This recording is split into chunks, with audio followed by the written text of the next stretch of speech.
Estamos no ar com o segundo episódio do podcast do empreendedor, o Cérebro do Namura. Está aqui comigo o grande Namura, grande empreendedor, e vamos dar continuidade aqui nessa nossa ideia de dissecar o cérebro dele para aprender muito. Porque o conhecimento, como você viu no episódio anterior, inclusive, né? O conhecimento tem que ser passado adiante, e esse é o nosso propósito aqui principal do podcast. Hoje, Namura, a gente vai falar sobre ser ou não ser empreendedor. Mas antes disso, deixa eu falar um pouquinho do Albert, né? Porque esse podcast é um oferecimento do Albert, que é um aplicativo que está disponível aí para iOS, para Android, né? E é um aplicativo que ele vai além do cashback. Eu vou dar a oportunidade do mestre aqui falar sobre isso. É dinheiro de volta no seu bolso, gente. Então, assim, para você, né, que quer um pouco mais de renda aí no dia a dia, tá fácil. É só baixar o Albert, é gratuito, né? Está disponível aí nos principais lojas de aplicativo, e se você, inclusive, indicar ou for indicado, você também ganha. Então, entra aí e use o nosso código, que é podcast. Podcast, para você começar a ganhar já. Está aqui também no QR Code aqui da tela, para que você possa já começar a ganhar. Mas como esse episódio é ser ou não ser empreendedor, eu já quero começar aqui falando sobre o Albert, porque o Albert é um dos seus empreendimentos, talvez o mais recente. Conta um pouquinho para as pessoas, né, o que é o Albert, que é esse empreendimento novo. Bom, prazer estar aqui com você, Kiso, prazer estar aqui com todos vocês. A gente tem empreendido faz quase 40 anos, e o que é empreender? É você aproveitar as oportunidades que tem no mercado para resolver algum problema, alguma dor que tenha no mercado. Você também, para ser empreendedor, tem que inspirar as pessoas com aquilo que você está fazendo. Então, tem uma série de definições sobre empreendedorismo que a gente vai tratar. Sobre o Albert, especificamente, a gente percebeu que esse conceito de desconto que as lojas, as empresas dão, ele estava ficando bastante já ultrapassado, cansativo. E há 20 anos atrás, aproximadamente, alguém começou a pensar num jeito diferente de oferecer o desconto. O que é esse jeito diferente? Você vai numa loja, tem um preço de R$100, alguém te dá um desconto, você paga R$90 e vai embora para casa. O ato de pagar alguma coisa sempre dá uma pequena dor psicológica. É uma coisa interessante, não dá para a gente dizer que não dá. Apesar de você gostar muito daquilo, na hora que você faz o pagamento dá uma dor. E o desconto, quando é dado aí, não é sentido como um grande benefício, principalmente hoje em dia. Mas, se você postergar esse desconto, ou seja, a pessoa vai pagar os 100 e vai receber R$10, por exemplo, na conta dela, esse ato de receber esse dinheiro, apesar de matematicamente ser a mesma coisa, esse desconto é mais inteligente, porque psicologicamente ele age como um ganho. Olha que coisa interessante. 100 menos 10 dá 90, mas quando você está pagando os 90, você sente uma perda, está saindo dinheiro do seu bolso. 100 que você paga e recebe 10 posteriormente, os 100 vai dar aquela dorzinha, mas os 10 que você recebe posteriormente dá uma sensação de prazer. E isso os neurologistas explicam, eu não vou entrar nesses detalhes, foi entendido pelos americanos há uns 20 anos atrás e começaram a dar esse desconto inteligente, que é o desconto que você recebe por ter feito uma compra. É dinheiro no seu bolso. Sabe aquela ideia, Kiso, de às vezes você pega uma bermuda antiga, não sei o que lá, enfia a mão no bolso e acha R$5. Fala, achei dinheiro. Repara que R$5 não muda a sua vida, mas a sensação de achar os R$5, ela dá uma certa euforia. É engraçado isso, né? R$1,99, 2, matematicamente é quase a mesma coisa. R$1,99 psicologicamente é muito mais barato do que 2. Por isso o comércio usa tanto. Então o cashback é o desconto inteligente. Só que nós fomos além disso daí. Quando você compra alguma coisa, você como usuário, você ganha aquele cashback. Ok? Muito bem. Então, você vai acumulando aquilo e pode vir gastar. Na mesma loja que você comprou, não em qualquer loja que esteja afiliada ao Albert. Mas este valor vai ficar na plataforma, numa conta que é sua, dividida em duas partes, em cash credit e cashback efetivo. O cash credit fica lá para você gastar nas lojas. O cashback é dinheiro que você recebe e pode gastar em qualquer lugar que vai para a tua conta bancária normal. Isso é muito legal.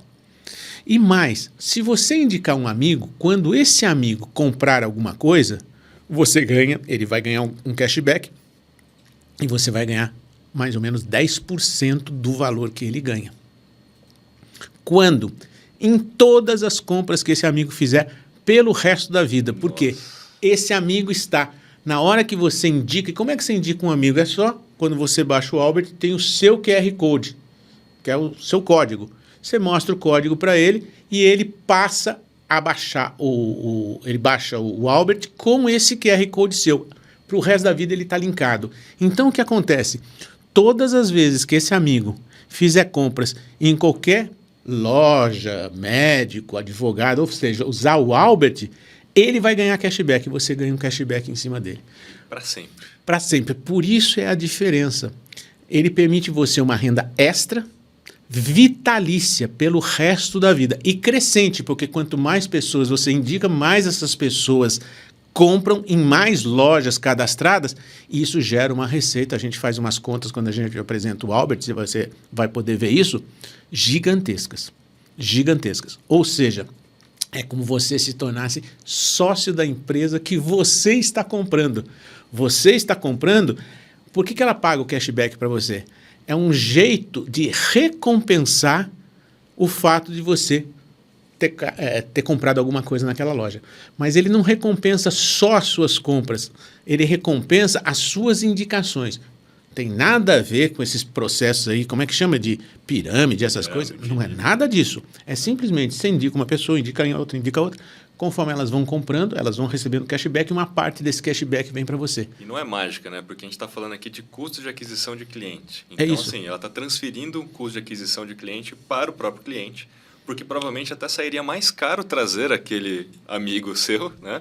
E por você ter indicado, saiu muito mais barato. Então, aqueles 10% é menor do que aquela pessoa pagaria, né? Olha o que você está colocando que é importantíssimo. Antigamente, a gente colocava, por exemplo, anúncio no rádio, cartazes, outdoor, televisão, e anunciava para uma série de pessoas, essas pessoas vinham. Mas muitas pessoas vinham aquilo e não vinham. Aqui não. Quando a pessoa vem na loja comprar, o comerciante paga 10%, por exemplo, ou 2%, ou 5%, o que ele quiser de cashback, mas do dinheiro que já entrou. Então, é um jeito do comerciante adquirir clientes a custo muito menor. Com o dinheiro que entrou. Com o dinheiro que Não entrou. colocar na frente. Exatamente. Você não coloca dinheiro para ver a pessoa. A pessoa vem e aí você paga por ela ter vindo. E aí ela continua gastando nessa loja e continua recebendo cashback. E aí, quando ela indica os amigos, ela ganha cashback dos amigos. Isso dá uma renda vitalícia, crescente para a pessoa e contínua. E a compra não é necessariamente dentro do aplicativo, né? Ah, muito legal. A compra você pode fazer no aplicativo, tem centenas de lojas cada vez mais. E também vale para médicos, advogados que querem ter um fluxo de clientes maior. O advogado não pode ficar anunciando, mas ele pode colocar os serviços dele ali e você contratar os serviços desse advogado, de um jardineiro, enfim, vale para produtos físicos, produtos digitais, comprados no aplicativo ou comprados na loja.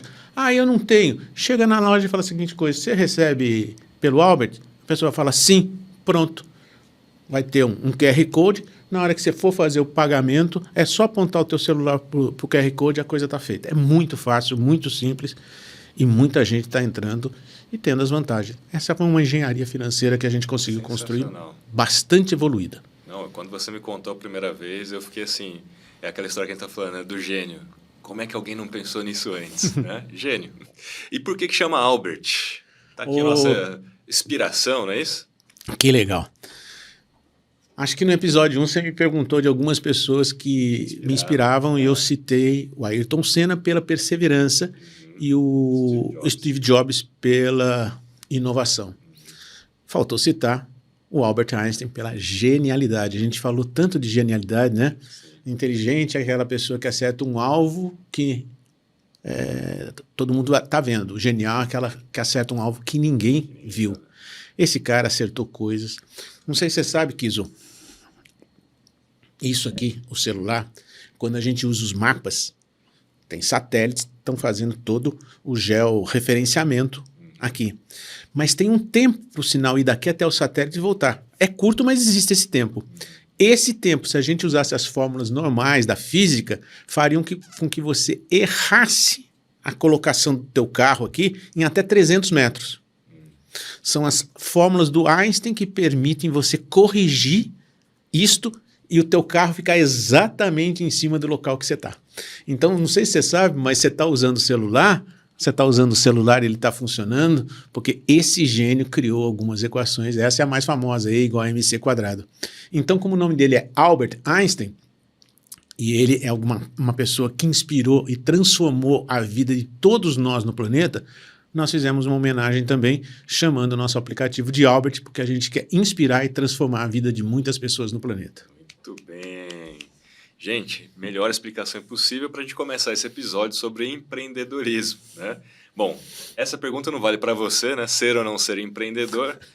Você é o mais louco dos empreendedores, já empreendeu de fato muitas vezes, né? Eu falei no episódio número 1, né, que aqui no Brasil ser empreendedor tem que ser herói, né? Para conseguir ter né, resiliência e pagar a quantidade de impostos que a gente paga, a complexidade que é empreender no Brasil. Mas a gente vai aqui para o nosso primeiro bloco, que é o bloco da inteligência sem vaidade, né? Para você, tem receita para quem quer ser empreendedor? Tem inconformismo. Não é receita, é palavra. Se você for um cara conformado com a situação que você está, não empreenda. Porque empreender significa criar não é resolver problemas apenas. Isso é uma das tarefas que o empreendedor faz, mas quem não é empreendedor também tenta resolver problemas na vida. Empreender é inspirar as pessoas a seguir um certo caminho, uma certa ideia, ok? Então, quando você empreende, você está vendo algum problema, está percebendo algum problema e está querendo resolver aquele problema. Se você não tem essa angústia dentro de si, você não cria. Toda obra de arte, seja música, seja uma pintura, seja um teatro, antes de você criar, você está angustiado. A toda criação antecede um processo de angústia. Inclusive, quando a gente entende isso, nós vamos falar em algum momento, você faz o seu cérebro trabalhar para você enquanto você dorme. Isso é um assunto que eu não vou só abrir um loop agora de curiosidade aqui, mas a gente deixa para depois. Então, o que é empreender? É observar uma oportunidade que ninguém viu e se atirar nessa oportunidade. Com medo? Sim, com medo, porque quando você está angustiado, você está com medo. Vou, não vou, largo meu emprego, não largo meu emprego, invisto, depois que você está grande, invisto nessa área ou não invisto nessa área, não interessa.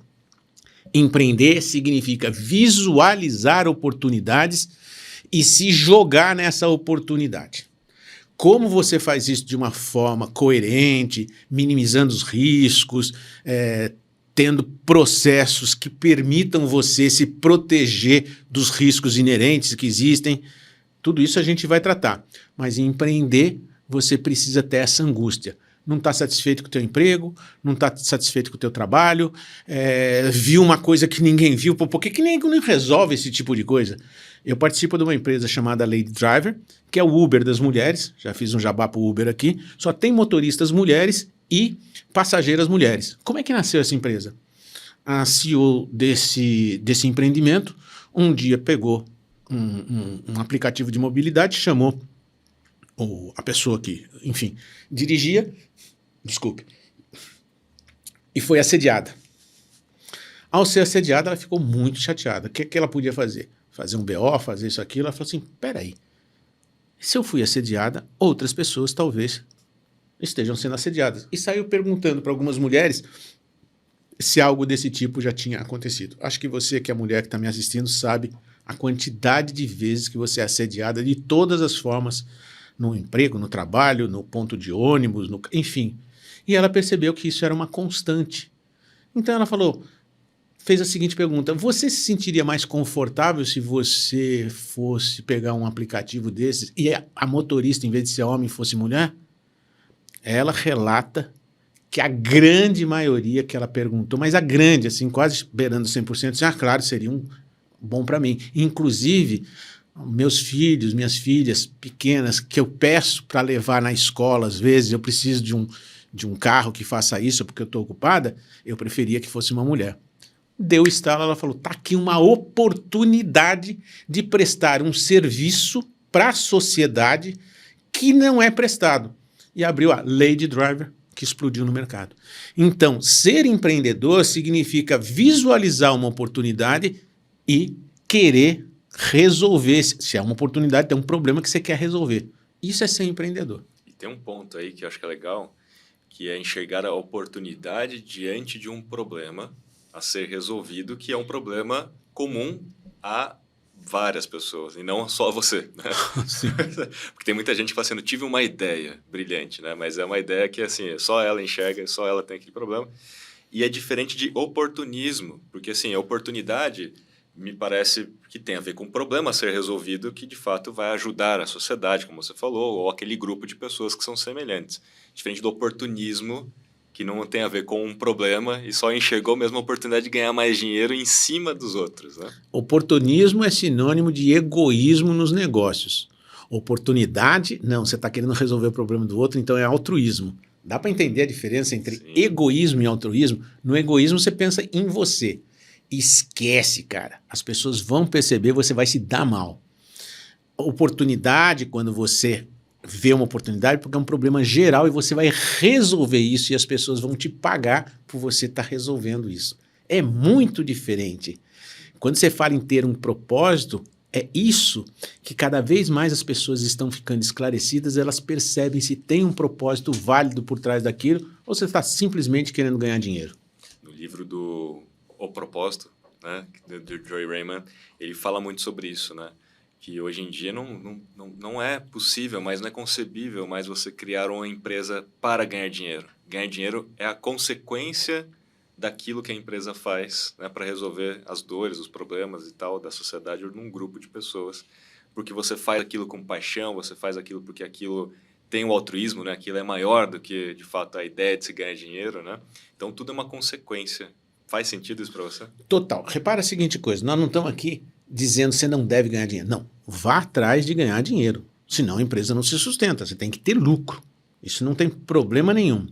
O que você tem que obter isso sem enganação.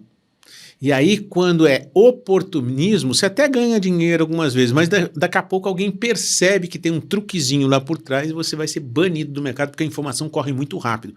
Cancelamento na internet, você sabe como é que funciona, né? Em 2 segundos, alguém percebe alguma coisa. Então, você engana uma pessoa a vida inteira. Você engana muitas pessoas por um bom tempo, mas você não engana todo mundo o tempo todo. Então, se você não tiver um propósito genuíno que está aproveitando uma oportunidade de resolver um problema da sociedade, você vai se dar mal.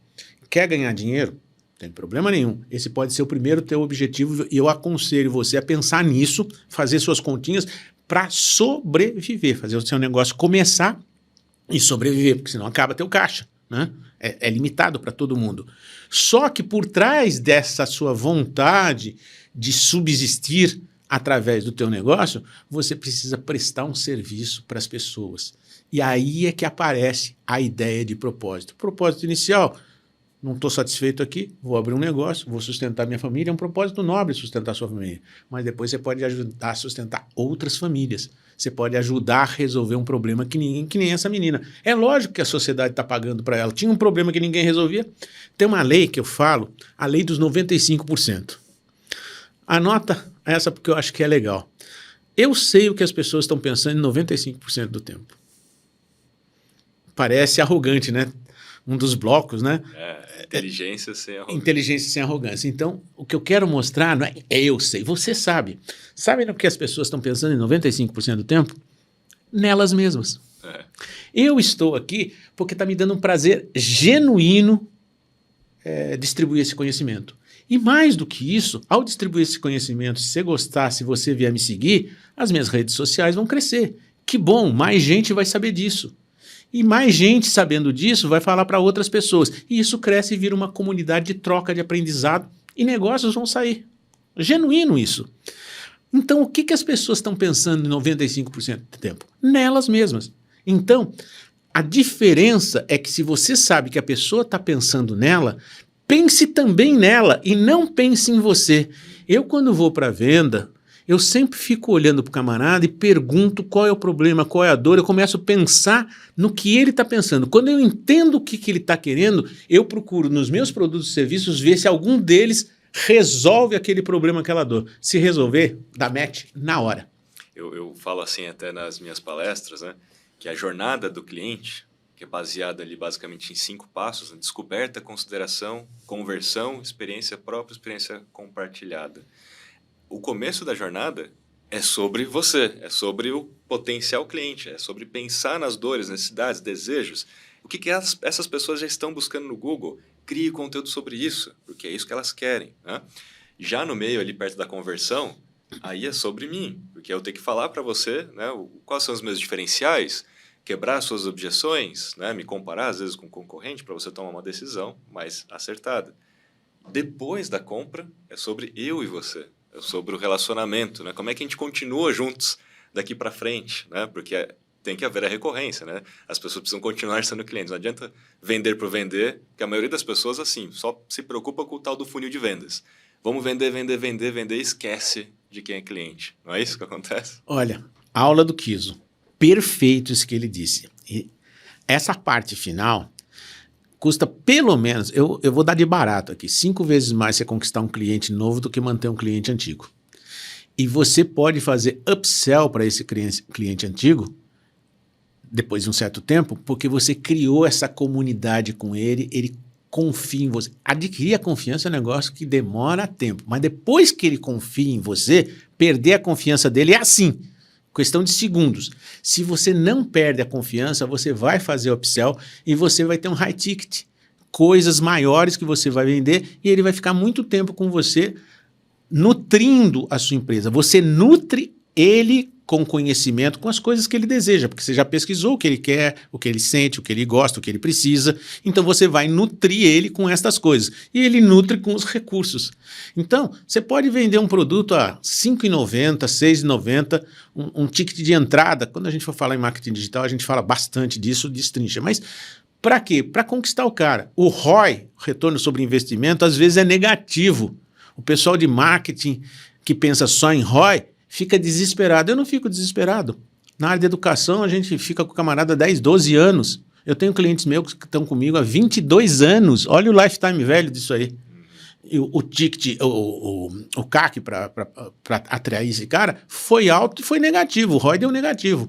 Mas depois que você cria essa comunidade, essa confiança, companheiro, você entrou na vida dele, no dia a dia dele, e você oferece cada vez mais coisas, sempre coisas honestas que ajudam a ele, na hora que ele for falar de você, o tal do NPS que nós vamos falar, para quem não está muito no marketing digital, é um score, né? Net Promoter Score, é uma nota que ele dá se ele gosta ou não de você, mas isso a gente fala em outra hora. Teu NPS vai ser 9, 10. Ele vai falar, ele vira advogado seu. Tem um camarada que compra de você, tem um camarada que gosta de você, tem um camarada que indica você para os outros, ele é seu advogado. O companheiro parece time de futebol. O cara é corintiano, ele é corintiano pra caramba, não muda. O cara é palmeirense, flamenguista, flamenguista, gremista, gremista. Isso vai acontecer se você se doa para a pessoa genuinamente. Ela percebe isso, que é genuíno, que você quer transcender, que você quer oferecer, que você quer gerar valor na vida dela. Aí, companheiro, você tem um cliente para a vida inteira. É o tal do velho bom boca a boca, né? Que sempre funcionou, mas aí exponenciado pelas mídias sociais hoje em dia, né? Aí você tem resultados exponenciais também, né? É isso. É isso, né? É isso. E você acredita, Namura, que assim, né? Duas coisas aqui. Primeira coisa, né, que a gente estava falando sobre ganhar dinheiro, empreender para ganhar dinheiro, né? Isso deveria ser uma consequência e não um objetivo primário, né? Mas muita gente no Brasil empreende porque ficou desempregado e precisa de uma renda, né? E muitas vezes ela não tem o espírito empreendedor, que a gente já falou no primeiro episódio, e não tem algumas características. Resiliência é uma delas, né? Mas, na sua opinião, quais são as outras características que uma pessoa que quer empreender precisa ter? Boa, pergunta interessante. A primeira coisa, você tem que entender que para você montar um negócio, basta você ter 3 coisas. Mas essas coisas são importantes tê-las. Primeira coisa, você tem que ter uma grande ideia que hoje em dia se chama aí de Big Idea. Eu estava vendo meu livro, está na página 33 lá, uma grande ideia. O que é uma grande ideia? É algo que resolve o problema de alguém. Né? Para simplificar, para você não ficar... O que é Big Idea? Você vai buscar isso nos livros do David Ogilvy, de 1900 e bolinha, você vai encontrar o pai da Big Idea. Qual é a grande ideia? Por exemplo, no Albert, qual é a grande ideia? É juntar quem quer comprar com quem quer vender e dar vantagens para os dois. Mas não são vantagens naquele momento, são vantagens para a vida inteira. Recorrentes. Opa! Então eu não ganho. Em alguns aplicativos, se você indicar alguém, você ganha R$20. Naquele momento, acabou. Aqui você ganha, basta indicar uma pessoa, 10, 15, 20, tudo que elas comprarem pelo resto da vida vai gerar receita para você. É uma Big Idea. Ninguém fez isso antes.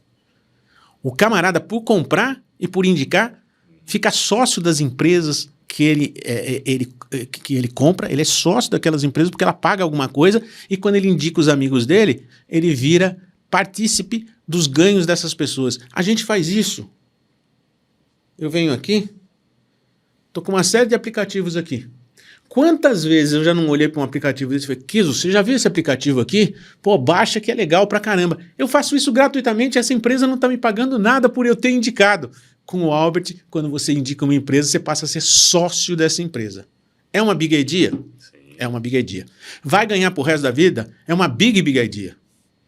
Então você precisa ter uma boa ideia. Precisa ser essa? Não, tá cheio de problema para resolver. É só você perguntar para as pessoas nas suas redes sociais quais os problemas que mais te afligem no dia a dia. Você vai ver o que vai aparecer de coisa e falar, nossa, eu não tinha pensado nisso. Eles te dizem. Então a primeira coisa é você ter uma Big Idea. Depois você tem que construir um modelo de negócio. Como é que eu vou fazer esta coisa gerar frutos? É um modelo de negócio. Aqui o modelo de negócio é baixar um aplicativo gratuitamente e começar a usar no comércio. Esse é o modelo de negócio.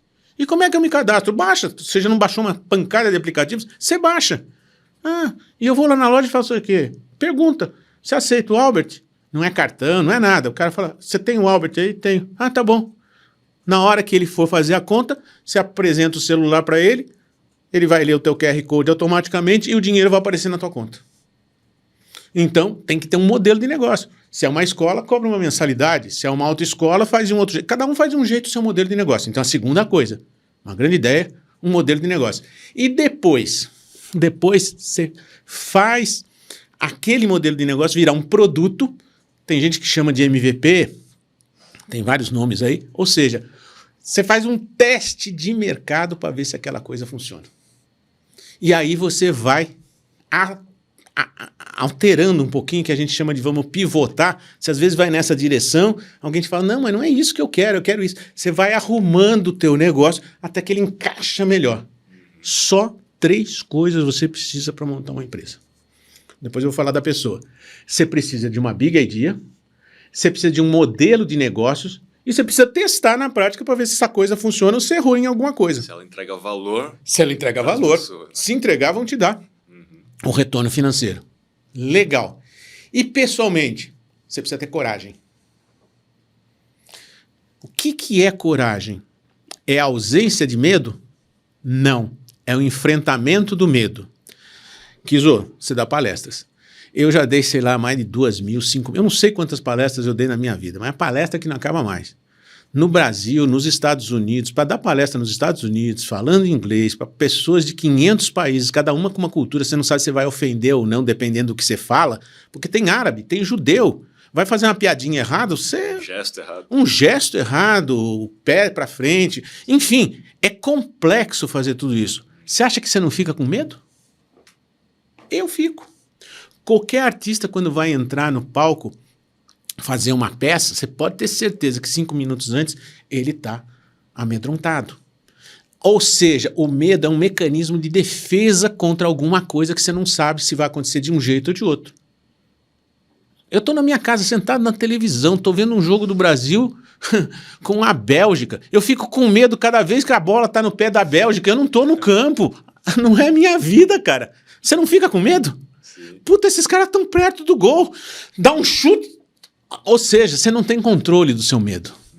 Você tem controle de como você enfrenta ou não enfrenta. Se você resolver não ver o jogo, você está fugindo. Se você resolver enfrentar o jogo, você está cultivando a sua coragem de ir com medo mesmo. Você está com medo de ser empresário? Ótimo, porque se você não tivesse, você era louco. Só louco não tem medo. Sim. Eu, quando vou pular de paraquedas, eu boto paraquedas. Você pensa que eu não estou com medo na hora de pular? Mas a vontade de pular e ter aquela sensação faz com que eu pule. Mas antes, que eu não sou doido, eu vi como é que montou, como é que dobrou, como é que fez tudo para falar, porra, tem um alto grau de segurança aquilo.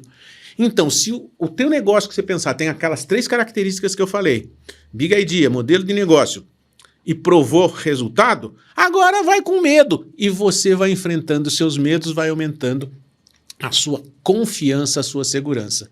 Porque medo todo mundo tem, porque é biológico, se defender das coisas que você não conhece. E coragem não é quem não tem medo. Quem não tem medo é louco.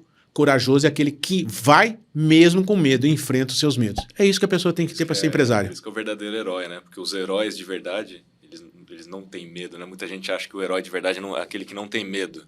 Na verdade, é aquele que tem medo, mas enfrenta, mesmo diante da adversidade. Né? O herói de verdade pode estar do seu lado só quando tiver uma aprovação que você vai ver como é que ele reage. É a reação da pessoa que transforma ela em herói. Ou em covarde. Muito bem colocado. Vamos aqui para o nosso segundo bloco aqui. Firmeza sem arrogância. Né? Como é que você se tornou empreendedor, então? Lá atrás, do seu primeiro. Qual foi o seu spark, a faísca que te falou mais alto, né? Para você ter essa coragem. Qual foi a primeira Big Idea? A primeira Big Idea foi trabalhar como educador. Mas a coragem veio do meu pai. Tem um capítulo, se não me engano, tópico 30º. Meu pai veio da Espanha. Ele nasceu em 1920. Em 1936 teve a Guerra Civil Espanhola. Ele ficou na guerra de 36 e 39. 39 a 45 estourou a Segunda Guerra Mundial. Então a juventude do meu pai, dos 15, 16 anos até os 25 aproximadamente, ele passou na guerra. Quando veio ao Brasil, eles tinham perdido absolutamente tudo, eles tinham um padrão, meu avô era médico, vieram para o Brasil, ele ficou encantado com o Brasil, mas as joias que eles guardaram e trocaram por terras era tudo golpe, chegou aqui não tinha nada. Chegou no Porto de Santos e subiu para São Paulo. Subiu para São Paulo e a referência em 1945, 46 que eles tinham do Brasil era Rio de Janeiro. Ele queria chegar no Rio de Janeiro. Pegou um trem, subiu para São Paulo, a ele, o pai, a mãe, 2 irmãos, um irmão e uma irmã, e quando eles foram de São Paulo para o Rio, acabou o dinheiro, e eles pararam numa cidade chamada Mogi das Cruzes, próximo de São Paulo.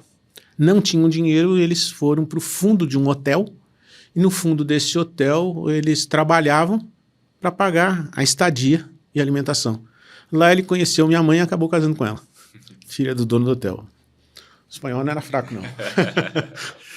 Ele era bom de storytelling, provavelmente. Provavelmente. Né? E aí ele me contou essa história e me contou que quando ele conseguiu melhorar um pouquinho, ele foi para o Rio de Janeiro e abriu uma tal de Tony Modas. Eu falei, pô, mano, você nunca foi alfaiate? Eu não sabia nada disso. Eu falei, o que eu precisava era sobreviver. Então como é que você fazia? O camarada vinha, eu tirava todas as medidas dele, botava um jornal na mesa, botava o teu avô deitado à noite e cortava o molde em cima do seu avô. Eu falei, e se desse errado? Era a última moda na Europa, aquela prega que deu errado. Cada um faz o que pode. Por que ele me contou essa história? Porque eu fui convidado já, com 4 meses que eu estava no ITA, eu fui convidado por um professor de química dar aula num colégio em Jacareí de química. Eu nunca gostei muito de química, tá? Gostava de física, matemática, história, essas coisas eu gostava. Química não muito. Aí eu levantei a mão, quem mora em Jacareí? Minha família era de lá, eu falei, eu? Então você vai dar aula lá. Eu falei, eu? Aí eu fui perguntar pro meu pai, falei, pai, eu tô com um pouco de medo para começar alguma coisa. Aí ele me contou essa história e falou, olha, se eu naquela época não fizesse o que eu fiz, sem saber nada de alfaiataria, eu não comia. Então eu tinha medo, mas eu fui com medo mesmo. Agora, se você não fizer, não for dar essas aulas, você está numa das melhores, se não a melhor faculdade de engenharia do país. Você tem um conhecimento hoje profundo. Você vai dar uma aula, às vezes você pode até errar, mas você Aprende com os teus erros, mas não é, você não precisa disso para comer, para viver, para vestir, porque você tem a tua casa que te oferece isso. Então, se você não for, simplesmente o medo vai te dominar e você não vai se tornar um homem. Você decide o que você quer fazer. Foi esse conselho do meu pai que eu percebi que dependia de mim controlar os meus medos e começar. E aí eu comecei a empreender sem saber que eu estava empreendendo. Porque era uma grande ideia? Era, para aquele momento, eu com 19 anos, 18 anos, sei lá, era a grande ideia de transmitir meu conhecimento para outras pessoas que eu possuía. Era alguma coisa que as pessoas queriam? Sim, elas queriam aquelas aulas bem dadas. Então, tinha a gênese do empreendedorismo. Tanto foi que eu passei 4, 5 anos dando aulas em cursinhos e me especializando e entendendo como é que você faz uma boa aula. Fazer uma boa aula é fazê-la didática, fazer com que as pessoas compreendam. Quando eu fui montar a minha primeira empresa, foi do quê? De educação. Porque eu entendia o público, eu entendia que naquela época eles queriam cursos de informática, porque se falava que falar inglês e conhecer computação era o que garantiria o futuro. Então o que eu tinha? A big idea, opa, os caras estão querendo aprender computação e não tem ninguém fazendo isso, eu posso fazer. Eu tinha um modelo de negócio, qual que era? Abrir uma escola e cobrar mensalidade, era o meu modelo de negócio. E eu testei isso na prática, porque eu passei 4 anos fazendo isso e as pessoas gostavam das aulas, o jeito que eu fazia. Já enxergava valor. Já enxergava valor. Ainda mais em cursinho, que a gente dava show, eu falei, eu vou levar esse mesmo modelo para isso. Então eu tinha os 3 componentes que eu acabei de falar.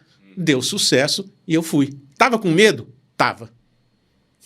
Vai com medo mesmo. Não tem outro jeito. Não tem um empresário que não tenha tomado uma atitude de coragem durante toda a sua vida para fazer sua empresa crescer. Essa frase não é minha, é de Peter Drucker, um dos maiores especialistas em gestão do século XX, que ensinou muito para todo mundo, para a GM, enfim, para todos. Os livros todos, né, que a gente leu de administração, de negócio. Peter Drucker. Né? Mas você colocou um ponto aqui que eu queria explorar um pouquinho mais. Quando você, de fato, empreendeu e montou ali o modelo de negócio baseado em educação, você já tinha uma experiência com educação, né, nos últimos anos, dando aulas. E isso foi, para você, importante, né? Muito. Justamente para você montar um negócio, apesar do medo, mas com um pouquinho mais de... Segurança, né? A gente falou que não tem nada 100%, né? Certeza, ninguém tem 100% de certeza, mas você já tinha um pouco mais de segurança para fazer esse negócio. No caso do seu pai, foi o contrário. Seu pai não tinha experiência, né? Ele não tinha o conhecimento e teve que, mesmo assim, por quê? Porque ele estava diante do abismo ali, né? Ou vai, não tem outra escolha, né? E aquele ponto que eu coloquei, né, das pessoas que empreendem, muitas pessoas empreendem porque ficaram desempregadas, né? É muito nesse ponto, né? Puxa, ela não tem uma opção e ela acaba empreendendo. Mas a probabilidade de dar errado é muito maior do que aquela que tem uma experiência ou, pelo menos, conhecimento daquele setor, né? Então, na sua opinião, o caminho melhor é, pelo menos, você ter uma experiência, você conhecer aquele mercado para empreender naquele mercado? Ou realmente se atirar e vamos embora? Porque você tem uma oportunidade lá, né? Excelente essa pergunta. Eu vou resumir essa pergunta em 2 coisas que fazem as pessoas empreender. Necessidade e oportunidade. Não existem outras coisas. Se existir, você fala, eu empreendo por causa disso. Eu fui franqueador durante 20 anos na minha vida. E eu vendia franquias. Se você me perguntar por que as pessoas compravam franquias, eu vou te dizer 80% por necessidade, 20% por oportunidade. Tanto que o mercado de franquias cresce muito em época de crise. O cara é demitido, procura alguma coisa para fazer, algum emprego, não consegue isso e ele fala, agora eu tenho que me virar. Eu quero empreender. Por que ele procura a franquia, o franqueador? Porque ele tem medo e ele quer alguém que mostre o caminho das pedras. Já está estabelecido, ele tem aquela segurança maior que diminui o medo dele. Muito menos são as pessoas que empreendem pela oportunidade. Essa tem um ânimo, digamos assim, de empreendedorismo já mais forte, mais estabelecido. Ela quer porque quer. Então, se você não é o cara que queira seguir normas de outras pessoas, não é, seja franqueador. Se você quer seguir, seja franqueado. Não vá me comprar, brincando aqui, uma franquia do McDonald's e querer mudar o Big Mac. Cara, não vai dar certo. Você vai entrar numa briga, porque o Big Mac são 2 hambúrgueres, alface, queijo, molho especial num pão com cebola e picles num pão com gergelim. Pode crer. Faz uma brincadeira, vai lá no McDonald's e fala, eu queria um Big Mac sem cebola e sem picles. Dá o caos na cozinha. Não. A gente falou do conhecimento, né? A franquia, você já tem o conhecimento ali instaurado. Isso. Então, repara, respondendo objetivamente a tua pergunta, as pessoas empreendem porque elas veem uma oportunidade, porque elas têm uma necessidade. Eu empreendi porque vi uma oportunidade. A pessoa, eu não tinha necessidade de dar aula, eu fico lá na faculdade, para que eu vou me pentelhar com isso daqui? Meu pai empreendeu por necessidade. Nos 2 casos você tem medo, não sei em qual dos 2 você tem mais ou menos medo, porque isso é uma coisa interna, mas esses são os 2 motos propulsores. Então, se você tiver isso dentro de você, aquele entusiasmo de fazer alguma coisa, ou aquele inconformismo com as coisas como estão, vai empreender. Aí você tem formas de empreender.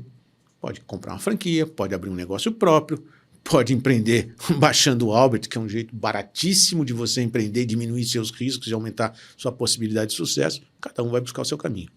E na sua opinião, existe intraempreendedorismo? É possível empreender dentro do negócio sendo funcionário? É perfeito isso. Você tocou num ponto, tem um motorista que anda comigo e ele não é reativo. Ele é proativo. Eu não pergunto ou não peço hoje. Ele percebe alguma coisa e ele faz. Ele é um intrapreneur. Ele é um empreendedor interno. Ele só não montou um negócio para ele, mas ele empreende o tempo todo.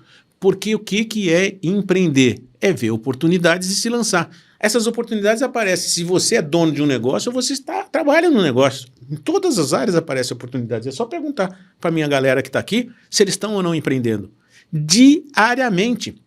Você joga semente, o pessoal, pô, vamos fazer isso, vamos fazer aquilo. O que é esse podcast? Não fui eu que tive a ideia. Foi a galera. Renata, Rod, Nick, enfim, a turma que está aí. Pô, nós precisamos fazer isso porque isso é fundamental para transferir o conhecimento. Eu não empreendi no sentido. Foram outras pessoas que trabalham na empresa. Então você empreende na tua família. Quando você pega teus filhos e entende que o que você tem que fazer é treiná-los para a vida, você está empreendendo. Está fazendo um empreendimento para o futuro dos teus filhos. Você viu uma oportunidade, que é preparar bem o teu filho para a vida. Você percebeu que você pode fazer isso com uma série de atitudes, levando para o balé, para o judô, dando conhecimento, dando princípios morais para ele. E você testa isso. Cada vez que você faz isso, você vê a reação do seu filho. Pô, tá dando bom. E aprende com os erros. E aprende com os erros, velho. O filho não vem com manual, né? E você erra pra caramba. Você vai ler todos os livros que você tem sobre criação de filho para ter os filhos, você vai ter filho com 90 anos de idade. É aquilo que a gente falou do grau de certeza, né? É o grau de certeza. Você vai ter um filho quando você tiver 100% de certeza de como educar um filho. Esquece, velho. Não existe isso daí. Eu tenho uma amiga médica que ela fala a seguinte coisa, eu acho fantástica essa frase porque ela resume muita coisa. A ignorância é abusada. É por eu ignorar, eu não sabia o que era IPTU, eu não sabia o que era ISS. Eu empresariava durante 1 ano e pouco.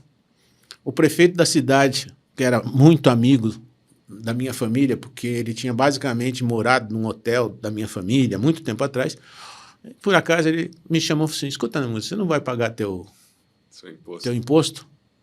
Não vai pagar o que você deve para a prefeitura? Você sabe qual foi a minha resposta na época? Não ri muito, por favor. Eu falei, eu não comprei nada de vocês. Cara, olha a estupidez, olha a burrice. Eu achava que eu pagava quando eu comprava. Eu não tinha noção do imposto naquela época. Que ridículo, né? E aí, obviamente, você vai aprendendo. O que eu sabia de justiça trabalhista? Nada. Eu comprei uma empresa no dia seguinte, meia dúzia de funcionários entraram na justiça contra mim. Eu falei, mas o que é isso? Eu não fiz nada para vocês. Interessa, cara. Você comprou o ativo e o passivo. Ônus e bônus. E aí você vai tomando tapa, e aí você vai aprendendo. Se eu soubesse tudo que eu sei hoje naquela época, provavelmente eu não dava um passo. Mas você não tem mais segurança? Tenho. E por saber dos riscos, talvez eu não fizesse. Olha só. Então, vai com Esse é um paradoxo, hein? É um paradoxo, É um cara. paradoxo. Olha, eu tô cheio de ver amigos meus de faculdade, quando eu comecei a empreender, me chamaram de louco, porque eu tinha um cargo bom na Kodak e eu seria mais dia, menos dia, não por arrogância, pela trajetória. Eu seria gerente, seria diretor, alguma coisa eu seria, não sei se seria presidente ou não, mas a gente iria se esforçar para chegar nisso. Eu larguei tudo, não quis saber, teve um sopão lá para mandar as pessoas embora antes, não sei o que lá. Eu não fui, um mês depois eu não recebi nada e caí fora. Os meus direitos, mas não os benefícios extras. Isso é louco. 30 anos depois, vários amigos meus já saindo do mercado, agora estão querendo abrir uma padaria, estão querendo abrir um negócio e vem me perguntar como eu faço isso, Namura? Você já está nesse mundo há 30 anos. Agora que ele se estabilizou um pouco, ele abriu. Eu tenho um amigo meu que abriu uma padoca, começou a ter sucesso, tomou uma catracada com o Covid, que ele está tonto até agora. Porque a porrada foi muito maior do que a carcaça que ele não desenvolveu pelos erros que ele não cometeu porque ele não fez. Sucesso demais sem saber por quê, quais são os fatores críticos desse sucesso, é prenúncio de um grande fracasso. Você tem que acertar, errar, acertar, errar, acertar, errar, acertar, errar, e cada erro desse você fala, porra, que besteira que eu fiz. Pô, não devia ter feito isso, não devia ter feito aquilo. E isso vai dando um acúmulo de conhecimento tão denso que hoje, quando você senta para conversar com a tua equipe, alguém fala uma ideia, você fala, olha, acho que isso daqui talvez não seja o ideal por causa disso, disso, disso, disso. É esse acúmulo de conhecimento que eu costumo dizer que o nome disso é sabedoria que você não tem quando você é jovem. Eu costumo, Kiso, eu consigo descobrir se uma criança de 2 anos é mais inteligente do que outra. Por quê? Porque crianças de 2 anos fazem coisas que crianças de 2 anos fazem. Quando aquela faz alguma coisa muito diferente, superior, por exemplo, uma criança de 2 anos lê correntemente em 2 idiomas. Ou tocar um instrumento, um violino. Criança de 2 anos não faz isso. O que você fala? Ela é mais inteligente. Porque o que é inteligência? É a capacidade de resolver problemas. Para simplificar. Outra hora a gente entra em Gardner e fala sobre isso. Então, se ela tem mais capacidade de resolver certos problemas que as crianças da idade dela têm, ela é inteligente. Mas ela é sábia. A sabedoria não vem da inteligência, vem do acúmulo de experiências que te dizem o caminho melhor é esse e não é esse. Então, sábio você só fica depois de um certo tempo. É o tal do sexto sentido, né? E que vem. Então, uma pessoa inteligente, se souber usar a inteligência, como saber usar? Resolvendo problemas e problemas e problemas e problemas, ela acumula conhecimento, ou seja, sabedoria. E aí ela fica muito forte. E aí tem 2 problemas. Se ela for arrogante, ela vai usar a sabedoria e a inteligência para subjugar outras pessoas. Se ela não for arrogante, se ela for generosa, ela vai usar a inteligência, a sabedoria dela para transformar a vida das pessoas. Essa é a diferença. Nossa, eu estou aprendendo demais aqui, espero que você também. Eu tenho as minhas anotações. Namura, não por acaso, estamos no podcast do empreendedor, o cérebro do Namura. Namura, vamos aqui para o bloco franqueza sem descrição, né? Bom, a gente falou bastante aqui de algumas características do empreendedor, ou para se empreender, né, como a gente falou dos negócios e tal. Mas eu ainda queria te provocar um pouco mais na relação das atitudes. Porque você falou da Big Idea, do modelo de negócio, o MVP pensando lá do negócio. A gente falou da coragem, da resiliência, que são características das pessoas que elas precisam ter, né? E no dia a dia, depois que você começou o empreendimento, né, quais são as atitudes que você acha que esse empreendedor deve ter e não deve ter com base na sua sabedoria, principalmente que não deve ter? O modelo de franquia americano surgiu de uma ideia brilhante. Vamos supor, Kiso, você é Nisei. Sei que não sei. O Kiso... Eu sou japonês do Paraguai. Eu falei pro meu pai, eu não sei nada do Japão, não sei falar japonês. Mas você é 3ª geração? 3ª geração. Nisei. Ni 3 em japonês, Nisei. Eu, Namura, sou... Não sei, né? Muita gente me pergunta, qualquer hora eu explico essa história. Mas vamos supor que você, pela sua descendência, abra um restaurante de comida japonesa. Eu sou fanático por comida japonesa, como toda semana, adoro isso. Meu filho também. Nossa Senhora, eu sou louco por comida japonesa. E você começa a ter muito sucesso. E eu vejo que você está sempre lotado, vou lá no teu restaurante, puxa vida, o Fubem está se dando bem. E eu gosto de comida japonesa e eu vejo que tem gente que gosta de comida japonesa. Ah, eu vou abrir um restaurante também. Só que eu não tenho toda a tua expertise de família, seja lá o que for, e eu não sei. Eu posso estudar, mas eu posso fazer uma outra coisa, viu, Rubem? Eu vou lá pegar o teu melhor sushi man e vou pagar 3 vezes mais o salário que você paga. Sabe por quê? Porque você não pode pagar isso, porque você desequilibra toda a tua organização. E por que eu posso? Porque eu não estou comprando a mão de obra dele, eu estou comprando o conhecimento dele, que eu não tenho para fazer depois aqui. Quando os americanos perceberam que isso era comum, sabe o que eles fizeram? Assim, eu não vou guardar o conhecimento, eu vou passar o conhecimento e vou cobrar royalties. Eu multiplico o meu tempo. Inventaram a franquia. A franquia significa, você percebeu, você vem para mim e fala assim, Namura, você quer abrir um restaurante japonês? Eu vi que você vem sempre aqui, você fica anotando, você deve estar pensando em abrir um restaurante. Eu não queria falar para você, mas eu estou pensando. E ó, vou ler tua mente, hein? Eu acho que você vai mais dia, menos dia. Eu vi você conversando ali com o Sushi Man, fazendo muita perguntinha, você está se aproximando dele, vai criar uma conexão, você vai tirar ele de mim, né?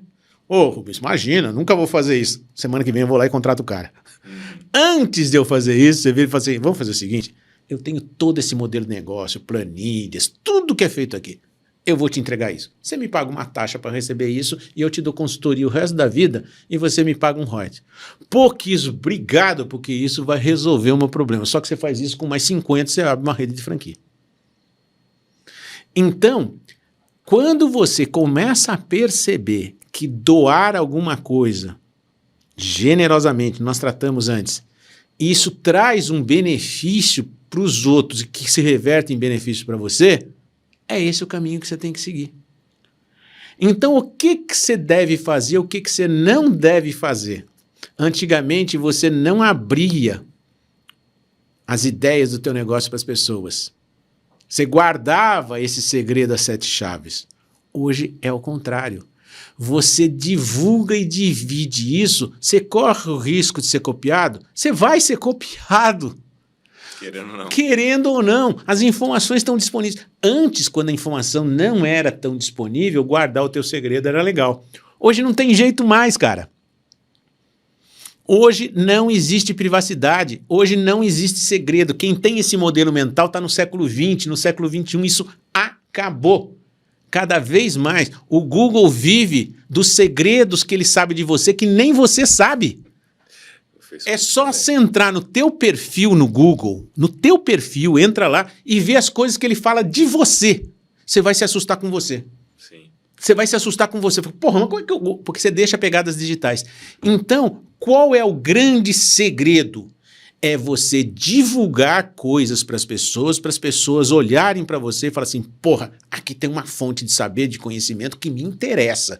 As pessoas ficam junto com você, aí vão consumir alguma coisa de você, vão indicar você para outra. Esse é o novo modelo mental do empreendedor do século XXI, diametralmente oposto ao modelo mental do empreendedor do século XX. Antes eu escondia, agora eu libero. É muito diferente. É doido, velho. É muito diferente do passado.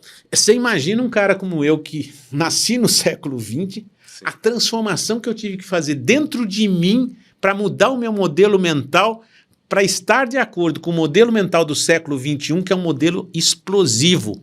Porque se o que eu divulgar for para 1 milhão de pessoas e essas pessoas confiarem e eu falar para elas, olha, eu acho que vocês devem comprar esse produto, como os influenciadores fazem, quanto que isso gera de resultados? É outro modelo mental. O nome do jogo aqui hoje em dia é como é que eu falo? Oh, meu Deus do céu, fugiu. Desintermediação. Antigamente, eu para comprar uma passagem de avião, eu ia na agência. Hoje eu vou no... Esse treco que tem aqui. Decolar.com. Desintermediou. Outro nome do jogo é colaboração. Cooperação. O que é o Waze? O Waze é simplesmente um aplicativo diferente do Google Maps. O Google Maps é por tecnologia, ele acha onde eu estou. O Waze não. O Waze é cooperação. Eu dou uma informação. Passei aqui nessa rua e tem um buraco. Eu falei isso, uma informação para 1 milhão de pessoas. Só que 1 milhão de pessoas estão passando em outros locais e dizendo que tem um buraco. Então eu aviso que tem um buraco e ganho 1 milhão de informações de onde tem buraco. Inteligência coletiva. Inteligência coletiva. Então, o segundo nome, o primeiro é desintermediação, o segundo é colaboração e o terceiro qual que é? Audiência. É assim que a sociedade vive. Eu, quando vou num restaurante, hoje em dia, antigamente eu olhava se estava mais cheio ou mais vazio. Então eu tinha que estar lá, olhando. Mais cheio eu vou entrar, porque deve ser a comida melhor, sei lá. Mais vazio, não sei por que está vazio. Hoje, as vendas na internet se dão muito mais por indicação. Eu confio muito mais no que os outros estão falando do local do que na propaganda que o dono do negócio está fazendo para mim. Sim. E como é que o cara vai falar bem de mim? Se eu prestar um bom serviço. Experiência. User experience. E quanto mais gente fizer isso, mais a minha barrinha, o meu conceito cresce. Então, se você não entender esses 3 princípios, você está no século XX. Ninguém... não tinha desintermediação, era tudo intermediado. Não tinha colaboração, cada um por si, Deus por todos. E eu não estava pensando em audiência, eu estava pensando no meu negócio local ali, eu não queria um negócio mundial, hoje eu posso fazer um negócio mundial por aqui. Cara, mudar esse mindset é muito difícil para quem veio de um outro mindset. Mas quem nasceu nesse universo hoje já está com esse mindset. Se eu quero vender para estas pessoas, eu tenho que entender o mindset delas. Perfeito. Inclusive, os novos empreendedores de startup, né? Eles já entenderam que eles não podem guardar o segredo, né? Porque se você não mostrar para os outros, você não consegue investidores, você não consegue sócios, né? E aí eu queria entrar nesse assunto aqui, para a gente fechar esse terceiro bloco, que é sobre sociedade. Porque você citou, né, que é muito importante, né, você ter algum nível de conhecimento para diminuir a probabilidade e os riscos, né, daquilo não dar certo.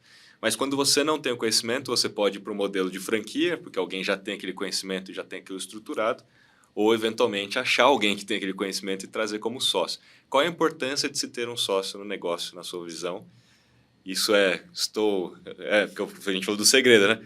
Eu vou dar toda a minha ideia e vou chamar alguém para participar disso comigo, tipo de graça, né? Ele não pensou em nada. Ou realmente é importante, faz toda a diferença? Faz toda a diferença, é mesmo que você pensar em jogo de tênis e jogo de futebol. Jogo de tênis você pode jogar sozinho, quase sozinho, porque você vai ter que ter um técnico, você tem um entourage lá, uma turminha para te ajudar. Mas na hora do pegar para capar é você e mais um. Você e teu adversário. Jogo de futebol são 11. Você pode ter o melhor jogador do mundo, se ninguém te servir a bola, você não faz coisa nenhuma. Certo? Muito bem. Então, o que você faz para ter um bom time de futebol? Cada um faz uma função. Especialização é fundamental. Não vá querer que um zagueiro drible igual um atacante. Você não vai conseguir. Nem que um atacante marque como um zagueiro. Você não vai conseguir. Mas ele pode atrapalhar o atacante, a saída de bola, para dar tempo para recompor a defesa. Concorda? Não é aquele atacante do século XX que o negócio dele era receber a bola e fazer gol. Perdeu a bola, ele fica lá, de braço cruzado, esperando até a bola chegar. E o outro time vai em bloco e massacra. Então, você precisa saber que tipo de jogo você está jogando. Se você fosse um expert em xadrez e ganhasse a vida com partidas de xadrez, você não tem que ter sócio. Estou dando um exemplo só para ser didático, né? Mas sócio para quê? Tem que ter um treinador, tem que ter sócio. Agora, se você quiser fazer o 14 bis, talvez você sozinho faça. Eu me lembro que tinha um amigo meu que começou a construir um avião no primeiro ano do ITA e terminou lá, uma parte dele, ou quase todo ele, no 5º ano. E ele ia fazendo a asa, ia fazendo com os aprendizados dele, sozinho. Mas ele não faz um Boeing 747. Por mais genial, sabe? Faz um negócio, né? Não faz, cara. Não faz. Então, a maioria dos negócios vai precisar. Eu comecei com 3 pessoas, eu e mais 2. Hoje tem 1.200. Porque a coisa chegou num ponto que não dá para fazer sem outras pessoas. Agora, se você quiser ter um sócio, para pensar na seguinte coisa. Ele pode ser ou não seu amigo. Mas amigos geralmente você tem porque são pessoas que se identificam, pensam como você, gostam mais ou menos das mesmas coisas, brincam do mesmo jeito. Existe muita identificação. Você, às vezes, é amigo de faculdade, ele fez engenharia, você fez também, e os dois vão ser sócios. Normalmente isso vai dar um problema. Por quê? Os dois dominam a mesma área. E um, às vezes, com uma visão um pouco diferente da outra, começa a dar conflito. E nenhum entende de marketing, nenhum entende de gestão, nenhum entende de vendas. Então, o bom para ser sócio são competências complementares, não idênticas. Então, eu sou bom em matemática, eu preciso de alguém que faça os meus textos, faça marketing. Eu detesto falar com pessoas, eu preciso de alguém de vendas. Contabilidade, eu nem sei o que é partida dupla, eu vou pegar um contador. Então, o bom na sociedade é que você tenha coisas complementares. E qual é a sociedade que começa normalmente muito bem? Aquela que tem alguém que domine profundamente o produto e outro que domine profundamente as técnicas de mercado, domine o cliente, como pensa o cliente, que é típico das funções de marketing e vendas. Quando você tem esse casamento, porra, esse cara aqui vai no mercado e vê o que o pessoal quer e fala para ele, modifica o produto, os 4 A's do marketing, que a análise, adaptação, ativação e avaliação, nós vamos falar outra hora. Então, este cara aqui pega o pulso do mercado e fala, é isso que precisa. E esse fala, eu sei fazer. Porque se os dois sabem fazer alguma coisa, mas que o mercado não quer, que desgraça. Se os dois sabem o que o mercado quer, mas ninguém consegue fazer, que desgraça. Mas é isso aí. Então, o que funciona não é se você é amigo ou não. Tá certo que a parte da alma lá, de relação, é importante. Mas essa boa relação você não precisa ter só com amigos, você pode ter com estranhos, né? O importante é aquilo que você precisa ter na empresa para ela ter sucesso, você ter dentro da empresa ou como acessar. Então, para começar, sócios que tenham competências complementares é muito melhor do que sócios que apenas sejam amigos e um goste do outro. E que tenham as características de empreendedor. Ah, sim. E, obviamente, assumam o risco junto com você. Perfeito. Porque senão seria um funcionário, muitas vezes, né? Perfeito. Mas o ponto é esse que eu analisei muitas vezes, assim, os empreendedores de startup. A maioria das startups que deram certo tinham isso. Tinha um sócio que era um engenheiro do cara do produto, tinha alguém que entendia de marketing, né? E alguém que entendia do negócio, de gestão do negócio. Perfeito. Né? Porque a maioria das vezes começa só com o engenheiro e ali é só em cima do produto, mas ninguém sabe distribuir e fazer nada. Nada. E a gestão do negócio é zero e, assim, tá fadado a morrer, né? Muito bem. Um breakzinho aqui para a gente falar do nosso livro aqui, Yes You Can, nosso livro do grande Luiz Namura. E para você que está aqui nos assistindo ou nos escutando, se você fizer um insight ali no Stories ou qualquer rede social, marca o Luiz Namura. Luiz Namura, né? E tem aqui também o QR Code na tela para que você possa ter o desconto no livro, exclusivo aí para que você possa, obviamente, ler e ter essa experiência de estar lendo e escutando a gente, vendo a gente, porque a gente se inspirou aqui em cada episódio do livro. Então, quem fizer aí um post com algum insight do que o Namura falou, também vai receber esse desconto aí no link direto aí no seu privado, mas está aqui o QR Code também para que você possa obter. Muito bem, vamos para o Pinga Fogo? Vamos lá. Preparado aí? Esse é um pinga-fogo legal pro caramba, porque o Namura tá preparadíssimo. Já nasceu preparado? Ninguém nasce preparado, a gente Nunca. já falou sobre isso, né? Nunca. Mas tem a sabedoria, né? O empreendedor que te inspira. Um empreendedor que me inspira pela ousadia, o Jorge Paulo Lemann. Vale muito a pena ler, né? O livro dos 3, né? Que se chama... Não é a grande ideia. Não, me fugiu agora também. Fugiu. Mas tem um Da livro 3G. do 3G, da história toda. É. É muito bom. Fonte de informação para o empreendedor agora. Pensando que ele precisa conhecer um pouco mais sobre esse universo. Se você estiver começando, Sebrae. Tem muito curso bom para quem está dando os primeiros passos. Eu acho que lá você pode encontrar algumas coisas importantes. E tem uma coisa que eu faço que é muito. O autocomplete do Google, eu tenho falado muito para minha equipe, coloca lá vai aparecer uma pancada de coisas e ali você vai escolher algumas coisas. E está em contato, modestamente falando com a gente, porque aqui a gente vai falar muito sobre empreendedorismo, mas num nível a gente espera bastante elevado, com o teu conhecimento, Kiso, com o que a gente já pôde reunir, os feedbacks que nós temos tido do próprio livro, eu acho que pode ajudar muito as pessoas a ter uma trajetória muito mais amena do que a gente mesmo teve. Exatamente. Já tem um ponto de partida muito importante, né? Um aforismo agora relacionado a esse episódio. Ih, rapaz, deixa eu pensar.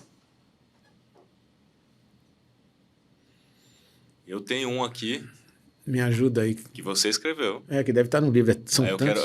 quero seu comentário, a sua Então visão. vamos lá. Vítimas dão desculpas, empreendedores dão resultados. Isso é fantástico. Cara, presta bem atenção. Eu, quando contrato as pessoas que vão trabalhar comigo, eu quero tratar disso depois, eu pergunto a seguinte coisa para a pessoa: me conta um problema que você teve. Porque no currículo das pessoas, elas são lindas. Né? A pessoa vai me dizer duas coisas. Eu não tive problema nenhum, nunca tive fracasso nenhum, ou vai me dizer que teve um fracasso. Se ela me diz que não teve fracasso nenhum, se for verdade, eu não quero uma pessoa que nunca fracassou, porque eu nem sei como é que ela reage ao fracasso emocionalmente, se ela tem resiliência ou se ela não tem. Se ela me diz que fracassou, já ganhou um ponto comigo. Está sendo pelo menos honesta. E aí eu espero ela contar a história. Quando ela conta a história, por causa do governo, por causa disso, por causa daquilo, coloca muito porquê externo, eu não consegui, ela é vítima. Sempre tem um fator externo que impediu ela de alcançar. Se ela fala, apesar disso, eu caí, eu me arrebentei, eu fiz isso, mas eu corri atrás, eu mudei, eu pivotei e eu consegui respirar, esse cara eu quero. Então as duas palavras que me guiam aí é porquê e apesar. Por quê? Ou por causa disso eu não fiz, é vítima. Apesar das mesmas coisas, eu fiz, é empreendedor. Então, respondendo à tua questão, todos nós vamos ter problemas. Se a gente se vitimiza à frente desses problemas, a gente não consegue superar os problemas. Se você, ao invés de se vitimizar, aprender com os problemas e crescer com eles, você tem esse espírito empreendedor. Então, vítimas dão desculpas, empreendedores dão resultados. Se você quer ser empreendedor, você não pode ser vítima. Não quer dizer que você não sofra, não chore de vez em quando, chore mesmo. Não sei se você sabe, Kiso, mas choro é uma das coisas mais fantásticas que tem. Ele não resolve o problema, mas ele alivia a dor. Um bom choro é um remédio natural, que depois que você chora, realmente aquela dor alivia, você tem um ombro amigo, você conversa, no dia seguinte, respira fundo e vai para a luta que você vai transformar. Você já está transformado, só que não percebeu. Então, chore quando tiver vontade, porque é um alimento para a alma fora do comum. Ah, e é grátis. Olha só, em recomendação, chore, porque é grátis. Mas, acima de tudo, um remédio natural faz muito bem, né? Muitas vezes a gente fica segurando, né? E como empreendedor, diante das adversidades, né? A gente acha que a gente tem que mostrar que a gente é forte e tal, e não chorar, mas não faz bem, né? Mas uma coisa legal aqui é que o empreendedor, você falou do porquê e do apesar, né? O empreendedor, ele é protagonista. A gente falou isso no episódio 1, né? E a vítima não. Né? Então, perfeito. A gente falou sobre ser protagonista, né? E muitas vezes o aluno precisa ser o protagonista para que ele possa, de fato, aprender mais. É sobre isso também. Muito bem, chegamos ao final do nosso segundo episódio. Então, espero que você reflita sobre esse assunto e consiga responder por si, ser ou não ser empreendedor. Porque aqui não tem a resposta, né?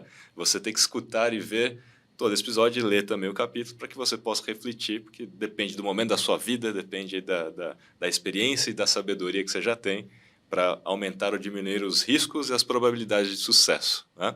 Mas o fato objetivo é que empreender é resolver problemas, né? E a oportunidade que você enxerga ao resolver problemas para a sociedade ou para os outros, que é muito diferente de oportunismo. E como consequência, se você tem um propósito muito forte, você faz aquilo com paixão, provavelmente vai ser um dos melhores e, consequentemente, vai ganhar muito dinheiro. Né? Acho que esse é o ponto da que a gente falou aqui. Mais uma vez, Namura, muito obrigado. É uma honra sempre estar aqui com você, batendo esse papo, dissecando aqui o seu cérebro. E, para fechar, eu quero passar a palavra para você. Então, gente, Mais um bate-papo, espero que tenha sido muito gostoso para vocês. Para a gente é sempre uma delícia estar aqui dividindo. Mande suas dúvidas para a gente conversar, entender o que você está pensando. E isso que o Kiso falou agora é muito verdade. Ser ou não empreendedor depende de alguma coisa que está dentro de você. Quem não quer correr risco nenhum, não sabe, mas está correndo risco. Talvez não tenha coisa mais arriscada do que você deixar a sua vida na mão de outros. Às vezes você, quando está empregado, acha que está em um excelente emprego, pelo amor de Deus, tem excelentes empregos, mas você não sabe o que o teu empregador está pensando. Se tiver uma crise, talvez aquele que tem o maior salário ele seja obrigado a demitir porque os custos que ele tem não suportam pagar aquele salário. Então você estava deixando a vida na mão de outros e isso é um risco bastante grande. Ser empreendedor significa colocar os riscos sob seu controle. E nós vamos tratar disso em outras lives nossas, em outros podcasts nossos, dizendo a seguinte coisa: que riscos que você controla e quais que você não controla? Quais que são internos e quais que são externos? Então, se você tem vontade de empreender, eu te garanto que é uma aventura na sua vida que ela não vai passar em branco. Ela vai estar cheia de molho, de tempero, de alimento para a alma. É maravilhoso o resultado que você colhe quando você se joga nessa aventura. Se joga com consciência, com um pouco de experiência, se você tiver. Se não tiver, procure quem tem experiência. A gente está aqui para dividir com você. Nos próximos podcasts a gente vai falar bastante disso. Obrigado pela sua presença, obrigado pela sua audiência. Vamos em frente. Sensacional. E é isso aí, gente. Não percam todas as segundas-feiras, às 18h59, estamos aqui de novo com um novo episódio. E também não se esqueçam de baixar o Albert. Agora você já sabe o que significa o Albert, o que ele faz. Não deixe para depois, para você ganhar o seu dinheiro. Tem cashback, você ainda ganha com as indicações, 10%, não é pouco. 10% você acaba virando sócio aí de todas as lojas a partir do momento que todo mundo está comprando daquelas suas indicações, né? Então é muito legal. Eu mesmo já estou aqui muito interessado nisso, vou fazer as minhas indicações também. Está disponível em todas as lojas de aplicativo e não se esqueça também do livro Yes You Can, você tem desconto no QR Code que estava na tela e também aplicando o cupom podcast. Namura, mais uma vez, obrigado e até o próximo episódio. Valeu! Fui!